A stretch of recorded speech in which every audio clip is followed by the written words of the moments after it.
पल्लवों और चालुक्यों के बीच आंतरिक संघर्ष। पल्लव राजवंश।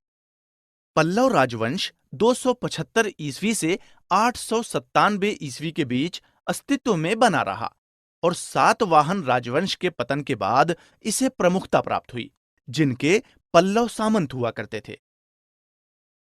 अंततः पल्लव राजा महेंद्र वर्मन प्रथम 571 से 630 ईस्वी और नरसिम्हा वर्मन प्रथम 630 से 668 ईस्वी के शासनकाल के दौरान एक प्रमुख शक्ति बन गए और 9वीं शताब्दी के अंत तक लगभग 600 वर्षों तक तेलुगु और तमिल क्षेत्र के उत्तरी भागों पर प्रभुत्व बनाए रहे। उन्होंने मूर्तिकला और कला और शिल्प के अन्य रूपों को संरक्षण दिया।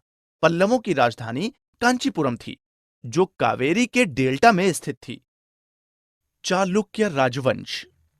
चालुक्य राजवंश ने 6वीं और 12वीं सदियों के बीच दक्षिणी भारत के एक बड़े भाग पर शासन किया। प्रारंभिक राजवंश को बदामी चालुक्य के नाम से जाना जाता था।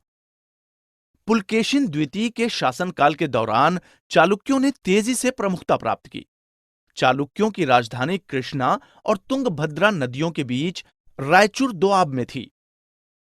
दूसरा नगर एहोल बादामी से 22 मील दूर था और ऐतिहासिक रूप से महत्वपूर्ण चालुक्य स्मारकों का प्रमुख केंद्र था।